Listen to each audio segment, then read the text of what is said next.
नमस्कार साथियों, आप सभी का आपके अपने YouTube चैनल में बहुत बहुत स्वागत है। जैसा कि आप सभी को पता है, आप सबका सीटेट एग्जाम है, उसी सेक्शन में हम सीडीपी को डिस्कस कर रहे थे। हम सीडीपी को एज यूजुअल लाइव एग्जाम्पल से, इसके साथ ही आपके ट्रिक्स और टैग के द्वारा ही पढ़ते हैं। तो आज की इस क्लास में व्यक्तिक विभिन्नता नामक टॉपिक को डिस्कस करेंगे। इस टॉपिक से 1 से 2 नंबर के क्वेश्चन हर बार पूछे जाते हैं, तो बहुत सरल वे पे डिस्कस करेंगे, आपके लाइव एग्जाम्पल से जोड़ के समझाएंगे ताकि आपको सीडीपी लर्न करने की कोई ज़रूरत नहीं पड़ेगी।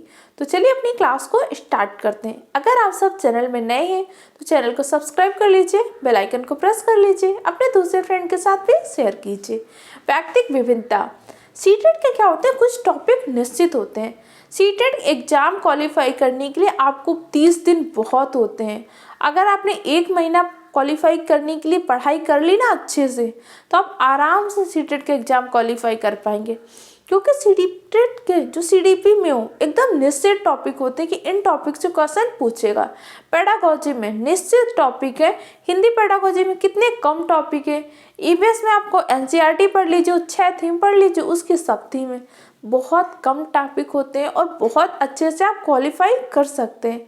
तो बस उसी सेक्शन में मैं आपको जितने टॉपिक पढ़ा रही हूँ, ये सारे टॉपिक पढ़ लीजिए और जितने मैं टैग बता रही हूँ बस इनको याद कर लीजिए। आपने एग्जाम को बहुत अच्छे नंबर से स्कोर करेंगे। तो व्यक्तिक विभिन्नता होती क्या है, इंडिविजुअल डिफरेंसेस क्या होते हैं। तो किसी भी आधार में अगर हम में और आप में या किसी और में कोई भी अंतर है, अंतर ऐसा हो जिसका मापन संभव है, तो क्या होगा, व्यक्तिक विभिन्नता। इसके संबंध में कुछ मनोवैज्ञानिकों ने परिभाषाएं दी। चलिए देख लेते हैं। पहली परिभाषा आपके स्किनर ने कहा कि व्यक्तिक विभिन्नता से तात्पर्य व्यक्तित्व के उन सभी पहलुओं से जिसका क्या हो सके, मापन संभव है। मोस्ट इंपॉर्टेंट पॉइंट क्या है, मापन संभव हो सके। हमारे बीच बहुत सारे डिफरेंस होंगे, लेकिन उन डिफरेंस का क्या कर सके, मापन कर सके। जैसे मैंने आपको वृद्धि और विकास टॉपिक पढ़ाया था, तो मैंने क्या बताया था, विकास आपका कैसा होता है, मात्रात्मक तो होता है, मात्रात्मक के साथ साथ आपका विकास कैसा होता है, गुणात्मक होता है। विकास का मापन कर सकते हैं, लेकिन मापन के साथ साथ बहुत सारी चीजें क्या होगी, उनके गुण होते हैं।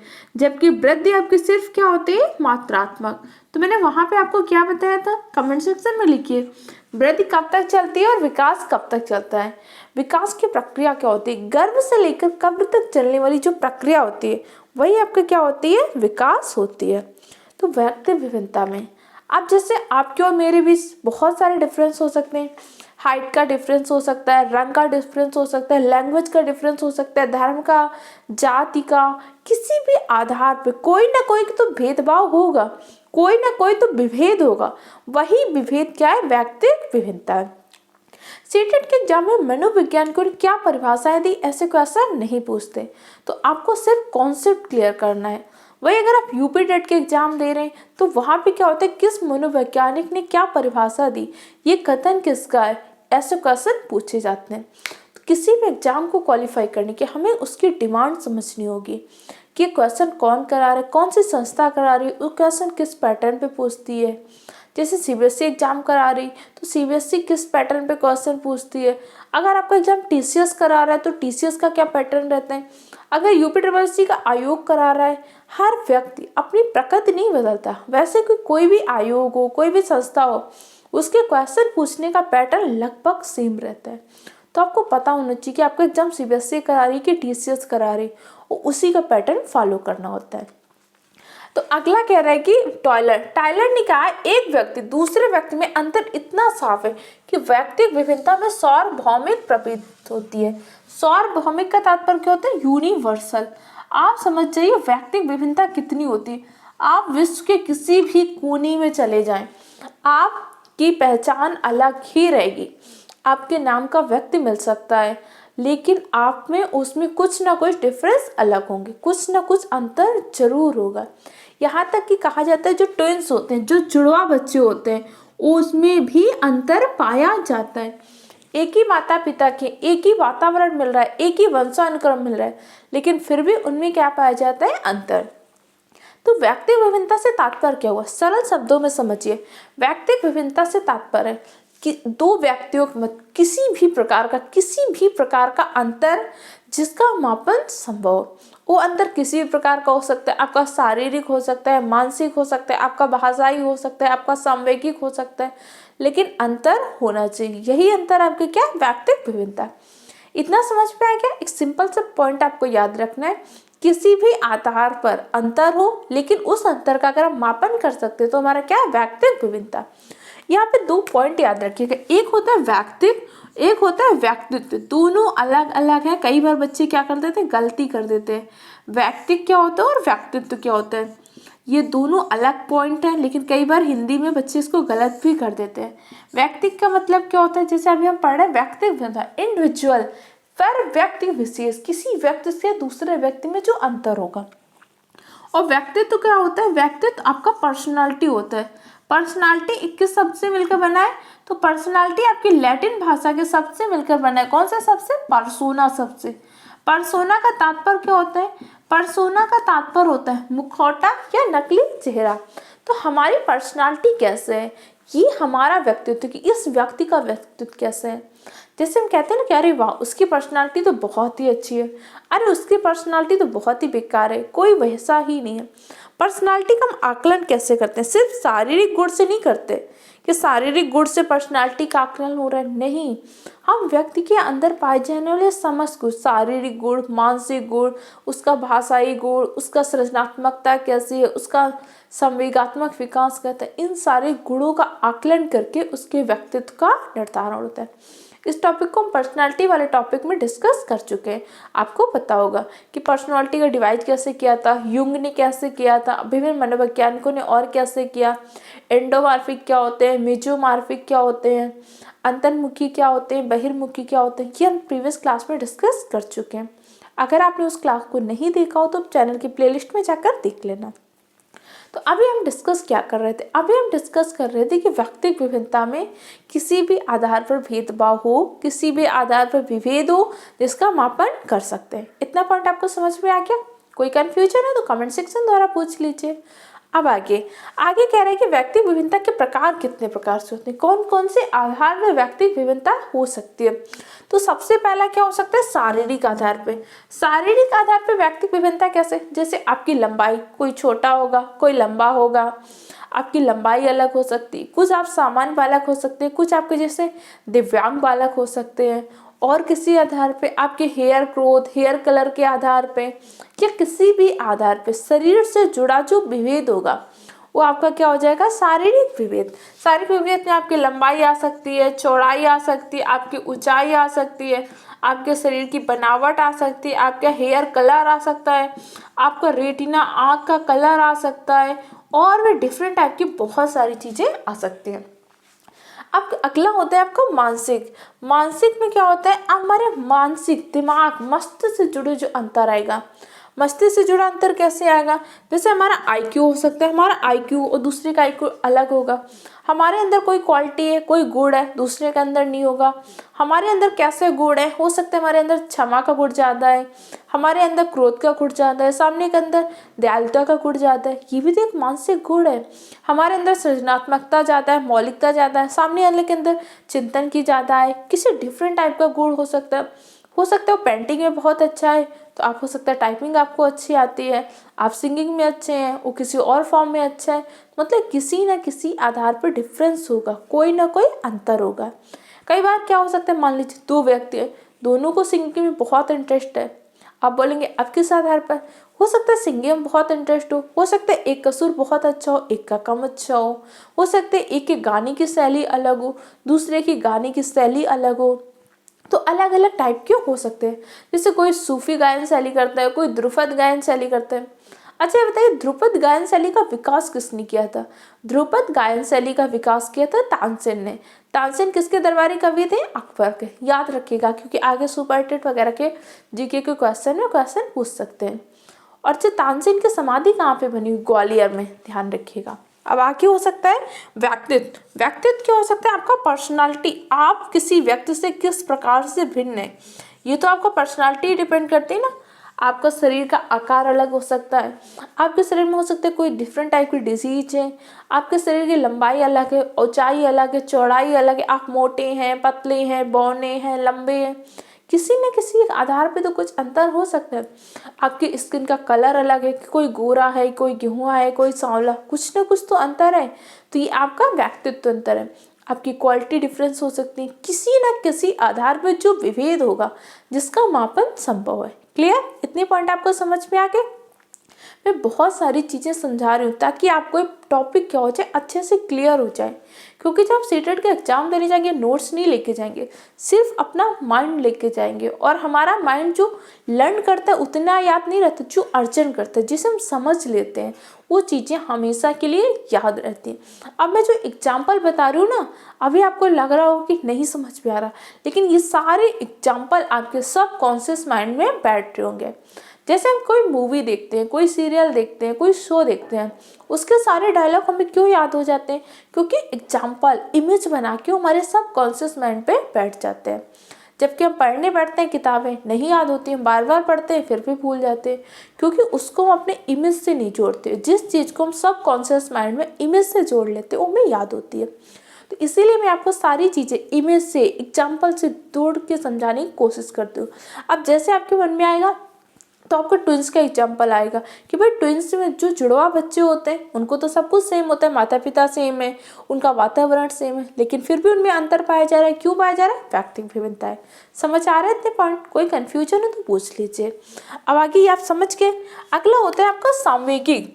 व्यक्तिगत विभिन्नता का एक अंतर हो सकता है सांवेगिक, आपके इमोशंस हो सकता है ना, आपके इमोशंस सामने वाले के इमोशंस अलग हो, सामने वाले के इमोशंस में आपके इमोशंस में डिफरेंस हो।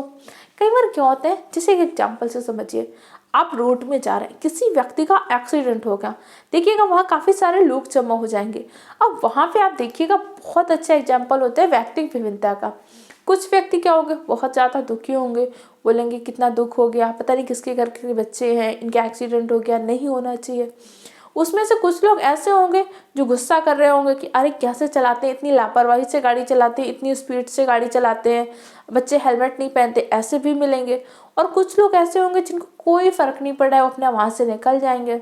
और कुछ होंगे जो शांत हो गए, उन्हें भी कोई फ़र्क नहीं पड़ रहा है, कुछ गुस्सा कर रहा है। स्थिति तो देखा आपने एक है, लेकिन सबके संवेग क्या है, अलग है। कोई गुस्सा कर रहा है, कोई शांत है, कोई दुखी है, कोई अलग चीज। ठीक है, संवेगिक विकास, हमारे संवेग कैसे हैं? मैकडूगल ने कहा था हमारी 14 मूल प्रवृत्तियां होती हैं। ये पॉइंट याद रखिएगा। मैकडूगल ने कहा था हमारी 14 मूल प्रवृत्तियां, और हर मूल प्रवृत्ति से जुड़ा एक संवेग होता है। तो हमारा संवेग कैसे डिपेंड करेगा? वहाँ की मूल प्रवृत्ति पे। जैसे हिंदी में आपने रस भी पढ़े होंगे ना, तो अगर हमारे पास कैसा, जैसा हम अनुभूत कर रहे होते हैं वैसा ही तो रस मिलता है। उसी प्रकार हमारे अंदर उस टाइम पे कौन सी मूल प्रवृत्ति ज़्यादा है, हम वैसा ही व्यवहार करते हैं।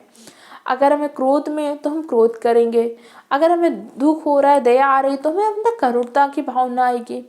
तो ये आप समझ के व्यक्तिगत विभिन्नता किसी भी आधार पर हो सकती है। मुख्य रूप से हमने 4 पार्ट में डिवाइड किया। पहला शारीरिक, दूसरा मानसिक, तीसरा व्यक्तित्व, चौथा आपका होता है सांवेगिक। इस आधार पर व्यक्तिगत विभिन्नता हो सकती है। अब इसके आगे हम डिस्कस करेंगे कि व्यक्तिगत विभिन्नता का शिक्षा में प्रयोग। आप सीडीपी को पढ़ क्यों रहे हैं? क्योंकि एज अ टीचर आपको क्लास में अप्लाई करना है, तभी तो हमारे सब्जेक्ट में, हमारे कोर्स में रखा क्या है, आपको उद्देश्य क्या है, टीचर बनना। तो भाई आप इस टॉपिक को पढ़ रहे हैं तो इसका अप्लाई कैसे करेंगे, एम्पलीफाई कैसे करेंगे, ये भी तो आपको पता होना चाहिए। अगर आपने इस तरीके से सीडीपी को पढ़ लिया तो पेडागोजी सेक्शन आप आसानी से सॉल्व कर पाएंगे। जैसे आप सबको पता होगा इस बार के वीएस में 60 नंबर की पेडागोजी है। तो पेडागोजी सेक्शन को सॉल्व करने के लिए सबसे बेस्ट होता है कि आप किसी टॉपिक को पढ़ लें। उस टॉपिक का आपको पढ़ने का उद्देश्य क्या है, एज अ टीचर यूज क्या है, ये पता होना चाहिए। तो कह रहे हैं कि व्यक्तिगत विभिन्नता का शिक्षा में प्रयोग। अब व्यक्तिगत विभिन्नता तो हम जान गए, इसका एजुकेशन में प्रयोग कैसे कर सकते हैं? सबसे पहले सीमित कक्षा। सीमित कक्षा का मतलब होता है एक क्लास में निश्चित, मतलब एक सीमित लिमिट में स्टूडेंट हो। जैसे हमारे यहाँ पे क्लास का रेशियो होता है ना 35 या 30 रेशियो का होता है कि एक क्लास में मिनिमम 30 या 35 बच्चे ही होने चाहिए। ऐसा हमने क्यों किया भाई? क्या हमारे क्लास में जगह नहीं है? नहीं, ऐसा कुछ नहीं है, क्लास में जगह है, लेकिन आपको पता है हर बच्चा अलग होता है। बच्चे में पाई जाती है व्यक्तिगत विभिन्नता। अब वो टीचर जब व्यक्तिगत विभिन्नता तो हर बच्चे पर ध्यान दे पाए। अब मान लो एक क्लास में 100 से ज़्यादा बच्चे पढ़ा रहे हैं तो क्या ध्यान दे पाएंगे? नहीं दे पाएंगे। इसीलिए तो जब छोटे क्लासों में होते हैं तो एक क्लास में 30 या 35 बच्चे होते हैं। उसके बाद हम उसे ए सेक्शन में, बी सेक्शन में, सी सेक्शन में डिवाइड कर देते हैं ताकि टीचर हर बच्चे को अपना मोरल रूप से सपोर्ट दे पाए, उस पर ध्यान दे पाए, पर्सनल अटेंशन दे पाए। ये हमारा इसलिए होता है व्यक्तिगत भिन्नता का प्रयोग करते हैं। नेक्स्ट होता है पाठ्यक्रम। अब पाठ्यक्रम का हमें जो निर्धारण करना है सिलेबस के अकॉर्डिंग, इस अकॉर्डिंग करना है कि हमारे क्लास में अलग अलग विभिन्नता के, अलग अलग रुचि के, अलग अलग क्षमता के बच्चे होंगे। अब आपकी क्लास में ऐसा तो नहीं बहुत अच्छे आईक्यू के ही बच्चे होंगे, सारे बच्चों का आईक्यू 140 प्लस तो नहीं होगा, लेकिन ऐसा भी नहीं कि सारे बच्चों का आईक्यू आपको 90 प्लस हो, ऐसा भी नहीं होगा। दोनों में डिफरेंस रहेगा, तो आपको अपना सिलेबस वैसे ही बनाना है।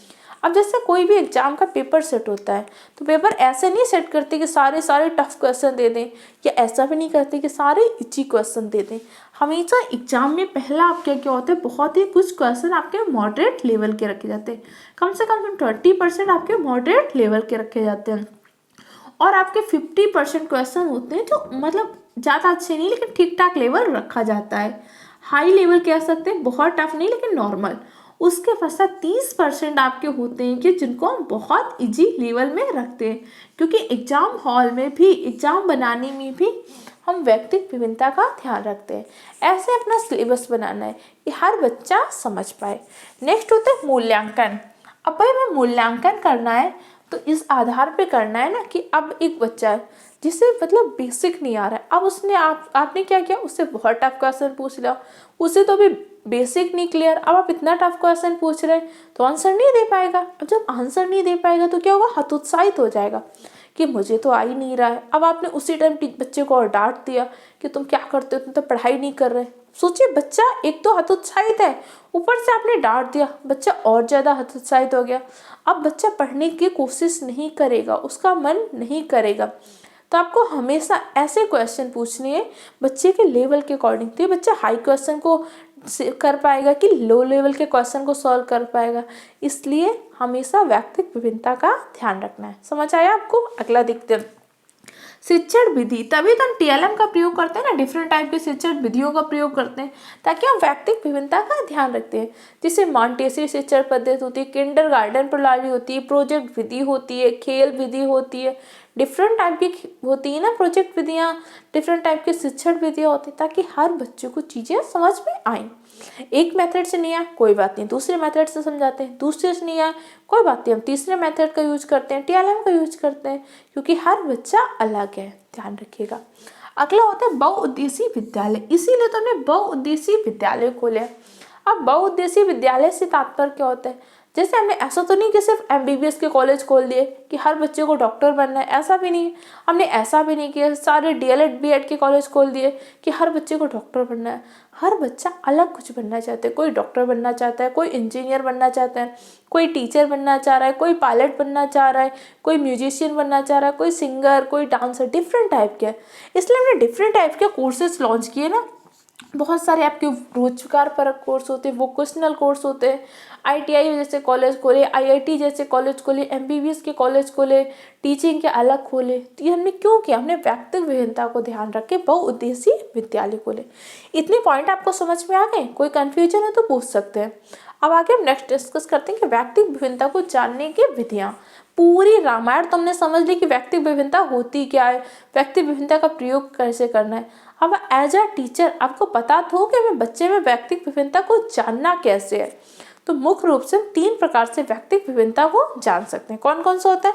सबसे पहले हमें परीक्षण करना है। अब परीक्षण करना है तो परीक्षण कैसे करते हैं? परीक्षण में उसकी बुद्धि का कर सकते हैं, उसकी रुचि का कर सकते हैं। हो सकता है ना कि बच्चे की IQ अलग हो, IQ के साथ साथ बहुत सारे बच्चों का इंटरेस्ट अलग हो ना।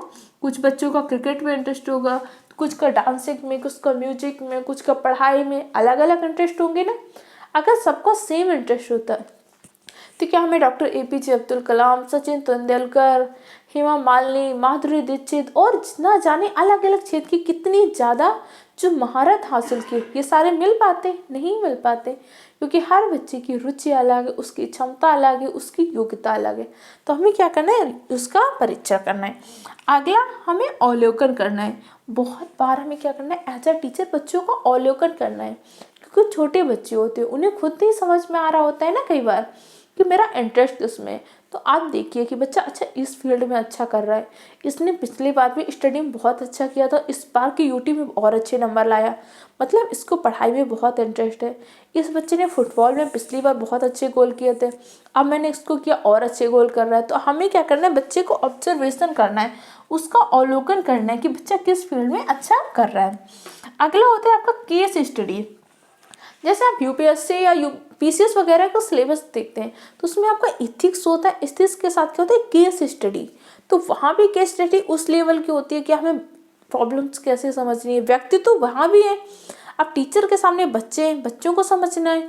वहाँ पे जब प्रशासक बनते हैं, गैजेट ऑफिसर बनते हैं, तो आपके सामने व्यक्ति आते हैं, आपके सामने बच्चे तो नहीं आते जिनकी समस्याएं समझनी, आपको पूरे व्यक्ति की, आपको जन समुदाय के। उसी प्रकार टीचर के पास केस स्टडी करनी कि इस बच्चे का हिस्ट्री क्या रहा, कैसे केस स्टडी। इसके लिए क्या होता है कि आपका पोर्टफोलियो बनाते हैं। कई बार एग्जाम में क्वेश्चन भी आता है, पोर्टफोलियो का निर्माण क्यों करते हैं। पोर्टफोलियो द्वारा पहला तो हम व्यक्तित्व परीक्षण करते हैं, बच्चे की केस स्टडी को जानते हैं। इसके साथ साथ हम जानते हैं कि बच्चा अगर एग्जाम में कम नंबर ला रहा है तो कारण क्या है। देखते बच्चे ने इससे पहले कैसे नंबर लाया था, इससे पहले कैसे नंबर लाया था, अब क्यों नंबर कम ला रहा है। अगर आप नंबर कम ला रहा है तो क्यों नंबर कम ला रहा है, उसका कारण पता करने की कोशिश करते हैं। निदानात्मक उपचारात्मक परीक्षण करते हैं। इसलिए हमें हर बच्चे का पोर्टफोलियो बनाना होता है। आप सब जो बेसिक डिपार्टमेंट में आप सबके कोई जान पहचान के होंगे या KVS वगैरह में, तो आपको पता होगा उन्हें क्या होता है, शिक्षक डायरी बनानी होती है, पोर्टफोलियो बनाना होता है, ये सारी चीज़ें कंप्लीट करनी होती है। तो आज के इस क्लास में हमने व्यक्तिगत विभिन्नता के बारे में डिस्कस किया, सारे पॉइंट को डिस्कस किया, और जितने पॉइंट मैंने लिखे ये सारी चीज़ें आपके टेक्स्ट हैं। तो इन सारी चीज़ों को तैयार कर लीजिए, नेक्स्ट क्लास में इसके आगे का टॉपिक डिस्कस करेंगे। मिलते हैं नेक्स्ट क्लास में।